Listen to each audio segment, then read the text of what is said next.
I'm Diana Foe, and I'm here with the Science Fiction Book Club, having tea with Scott Westerfeld at the King's Carriage House in New York City. Scott Westerfeld is the young adult author of the Leviathan trilogy, which consists of Leviathan, the newly published Behemoth, and the upcoming book Goliath.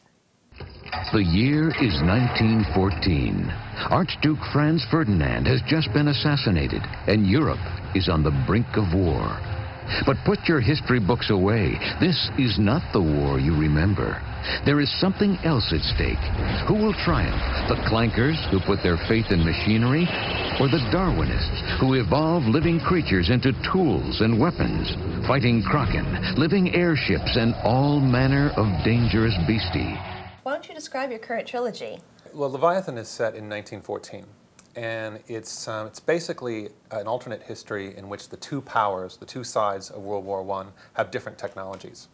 There's the clankers, who are the German-speaking people, the Germans, and the Austro-Hungarians.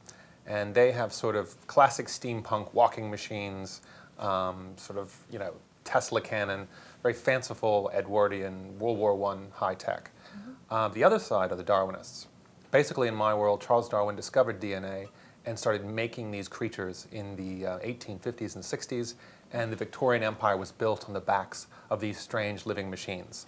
There's a living airship, which is what the Leviathan is. The Royal Navy fights with sort of giant kraken that come up and sort of grab the enemy battleships.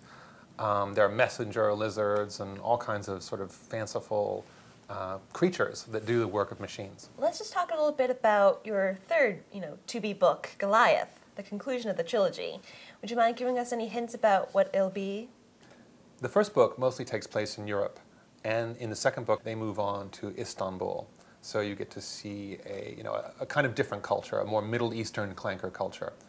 In the third book, they complete a sort of round-of-the-world trip.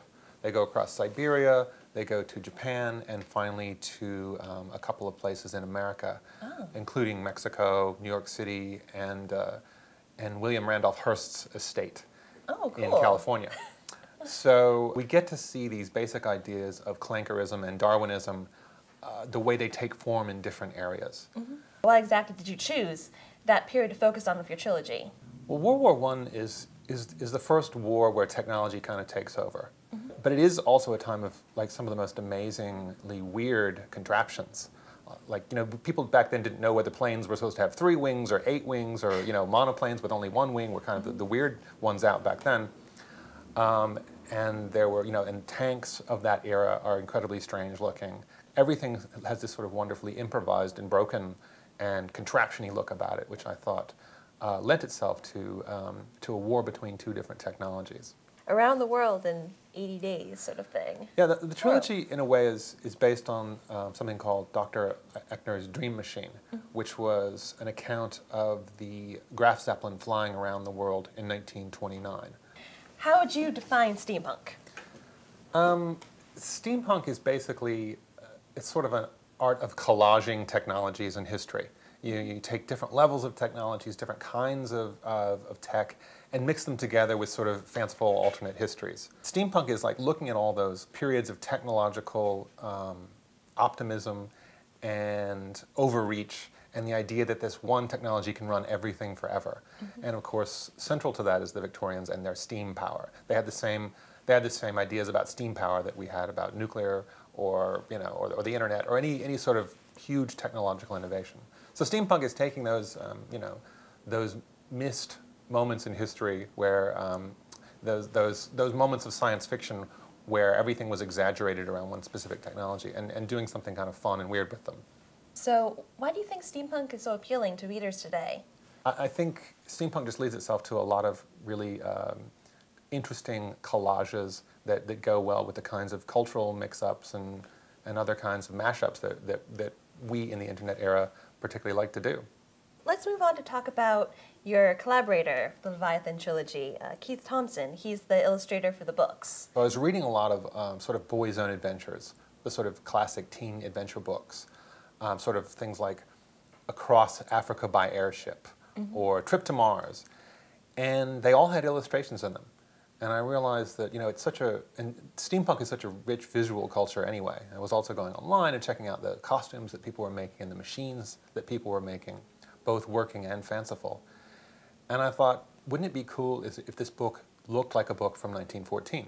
And of course, back then, if you're reading Dickens or Wells or, Jane Austen, you would be reading an illustrated book. So I went out and searched the internet, sort of Googling steampunk art and things like that, and finally found Keith. And he had just the right combination of cool machines and weird creatures. After this whole trilogy's over, have you thought about writing any prequels? Because I would just love to find out what exactly happened in England when Darwin discovered DNA and all of the craziness that ensued. Yeah, I haven't really thought about anything beyond this trilogy, except for there's going to be a fourth book, which is going to be an art book, sort of like the Spiderwick Field Guide. Right. Something that is large format, all color, doesn't have a novel in it, but has lots of the art that we've created for our own purposes, like the deck plans of the Leviathan and cutaways of some of the machines and uniforms that that various characters wear, so you can see them in color. Great. Well, thank you so much for, having tea and chatting with me. Thank you. Hi, I'm Scott Westerfeld, author of Leviathan and the upcoming Behemoth, both of which will be available at sfbc.com through the Science Fiction Book Club.